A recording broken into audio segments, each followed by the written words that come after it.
Digital crop survey योजना, शिवराज सिंह चौहान का स्थायित्व पर विचार। मनपसंद देव चैनल में आपका स्वागत है।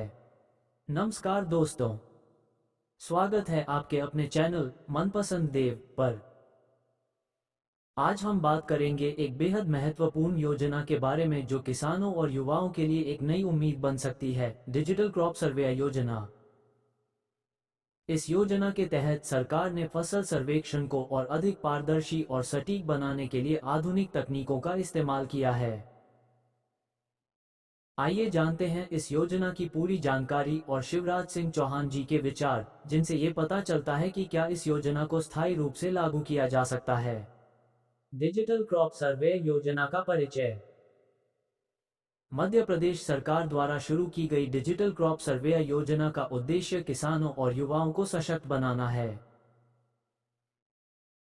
इस योजना के तहत स्थानीय युवाओं को अस्थायी तौर पर सर्वेयर के रूप में नियुक्त किया जाता है, जिनका काम फसलों की जियो टैगिंग और फोटो खींचकर डेटा जमा करना होता है।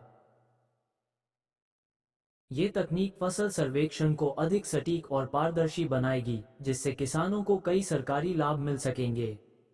भुगतान व्यवस्था।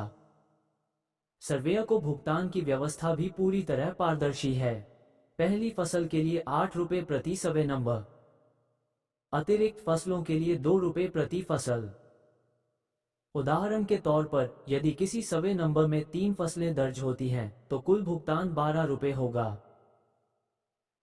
ये भुगतान सीधे बैंक खाते में किया जाता है, जिससे प्रक्रिया में पारदर्शिता बनी रहती है। शिवराज सिंह चौहान का विचार। पूर्व मुख्यमंत्री शिवराज सिंह चौहान जी ने इस योजना को लेकर कहा, डिजिटल क्रॉप सर्वे योजना किसानों और युवाओं के लिए एक नई क्रांति है। यह न केवल फसलों का सटीक रिकॉर्ड तैयार करती है, बल्कि रोजगार के अवसर भी पैदा करती है। सरकार इसकी सफलता का आंकलन कर रही है और अगर यह प्रभावी सिद्ध होती है तो इसे स्थायी करने पर विचार किया जाएगा।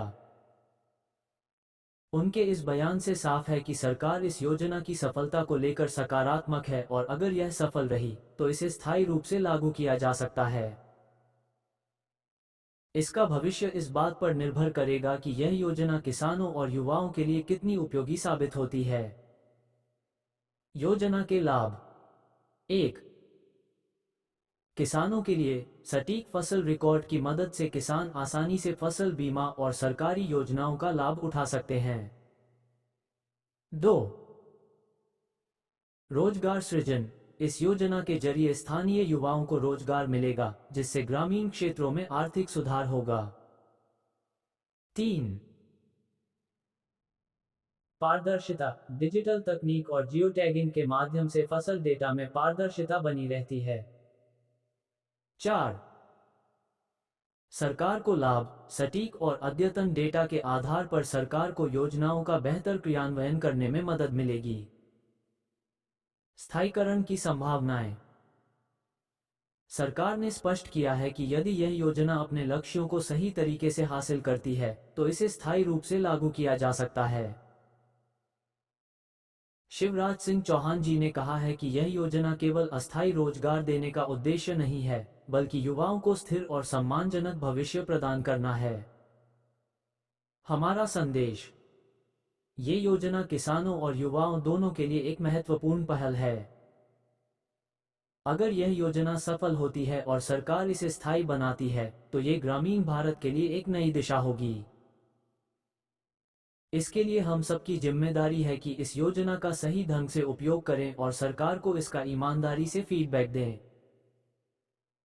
मनपसंद देव चैनल के माध्यम से हम चाहते हैं कि यह जानकारी अधिक से अधिक लोगों तक पहुंचे, ताकि वे इस योजना का पूरा लाभ उठा सकें।